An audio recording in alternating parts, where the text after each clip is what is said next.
Hello, everybody. My name is Sam Jastra, and I am coming to you from the University of Michigan today. I'm really excited to be here to help present some information about the University of Michigan with you. But before we dive in, I want to extend a thank you to the Rural and Small Town Special Interest Group through NACAC, not only for hosting us and allowing us this opportunity to share information with you, but also for their really incredible work that they do to support rural students. We're really proud to be a part of this. Like I said, my name is Sam Justra, and I'm an admission counselor here at the University of Michigan. I work specifically with students in the middle of the state of Michigan, as well as parts of California. But I'm really excited to be joined by my colleague, Megan. I'm gonna let her introduce herself, and then she will kick us off on this presentation today. Hi, everyone, and thank you, Sam. So my name is Megan Taylor, and I'm also an admissions counselor. I work primarily with students in Northern Michigan and the Upper Peninsula, as well as a handful of states throughout the Midwest, including Iowa, Nebraska, Missouri, Wisconsin, and Kansas. So I'm so excited to be here today. And to get us started, we'll share just a broad overview of who we are at the University of Michigan and what our campus and communities look like. The University of Michigan is a 4-year large public research university.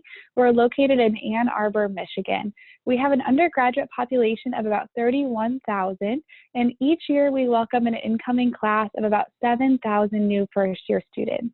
We love that these students represent a really wide and diverse range of students from all over the country and all over the world. You can see some information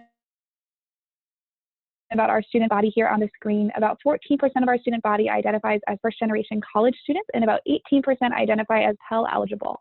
Beyond that, about 27% of our students identify as students of color, and 13% of those students are historically underrepresented students on campus.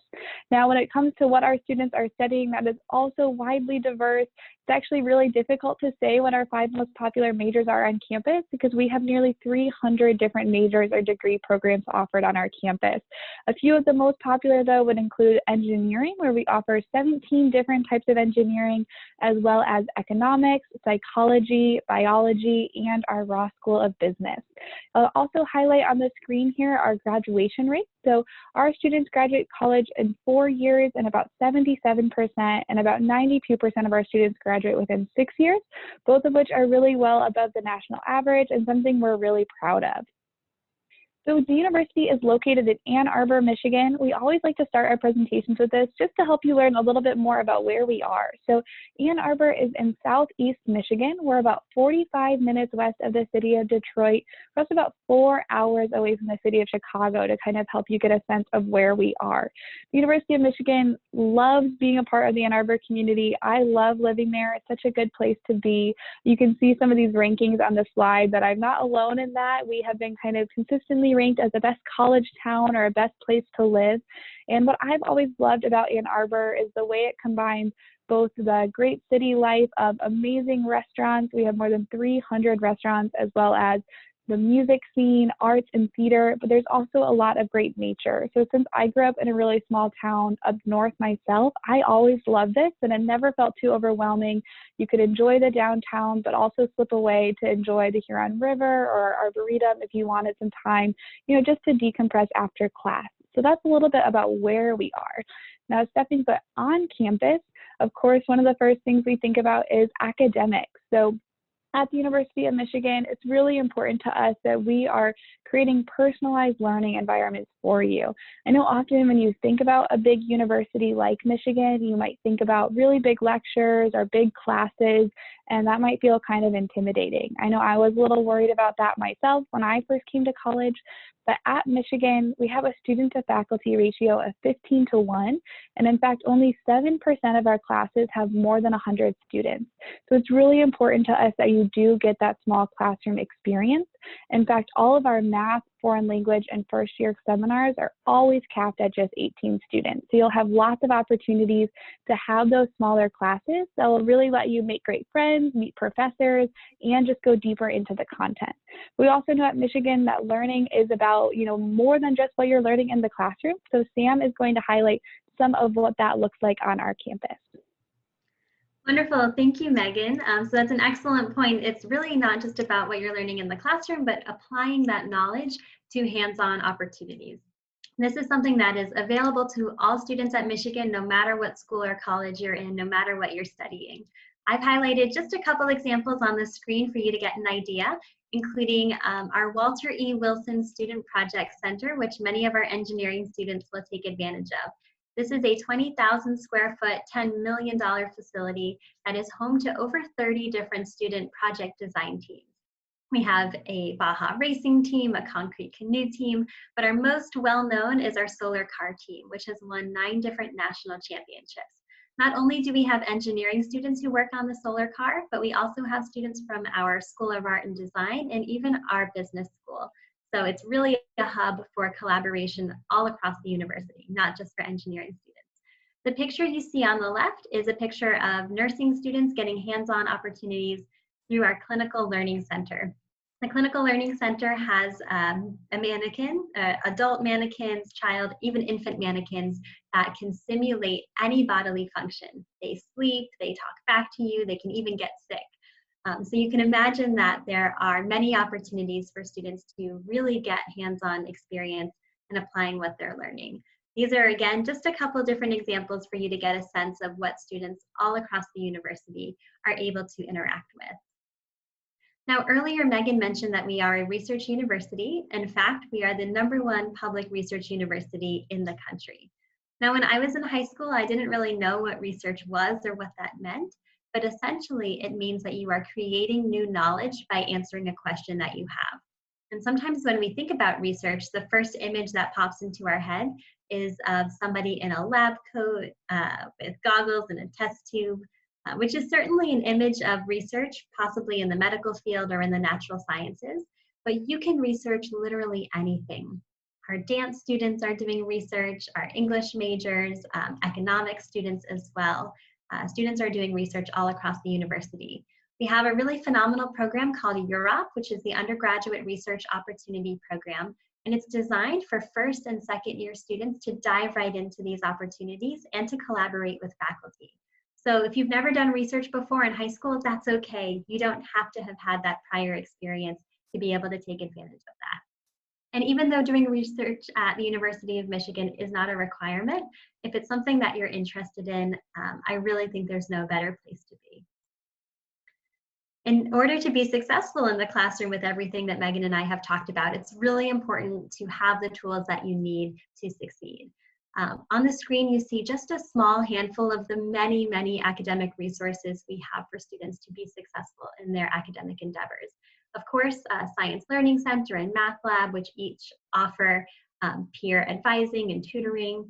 I always like to highlight the Sweetland Writing Center because no matter what you study at Michigan, you're going to do a lot of writing here. So it's important to know you have a resource where you can take your essays and your papers because they offer workshops, peer advising, and they also oversee the first year writing requirement. So asking for help is definitely a skill that I think you have to learn once you get to college, but just know that we have so many resources and formal structures in place for students to take advantage of to be successful both in and out of the classroom. And even though we have talked a lot about what you're doing in the classroom, it's important to know that you're living a very full life at the University of Michigan, and we want you to really participate actively in our student experience. We have over 1,500 different clubs and organizations on campus, which I think means you can find anything you're looking for. And school spirit in general at Michigan is really, really big. The picture that you see on the left is a picture of our football stadium, which is formerly called Michigan Stadium, but everybody here calls it the Big House. It is the largest stadium in the country and the second largest in the world, holding about 110,000 people. So you can see maize and blue is everywhere, and there's so much spirit. Game days are always, always really exciting. But school spirit at Michigan isn't just reserved for our sports teams and our student athletes. It's really for all of our student organizations. There's just a lot of pride in Michigan. So the picture you see on the right is a picture of something called Festival. This occurs every semester at Michigan when hundreds of our student groups and clubs will have a table out on the diag on our central campus. And you can walk around and put your name down on different email lists of clubs you're interested in joining and just get a feel for what we offer. So if you're looking for more traditional clubs like student government or a cappella groups, of course we offer that. But we also have a squirrel feeding club. So things that are not as popular or might be a little bit more unique, I promise we have that for you too. Whatever you're interested in, we want you to find your home. We want you to find your community in our really vibrant student community on campus.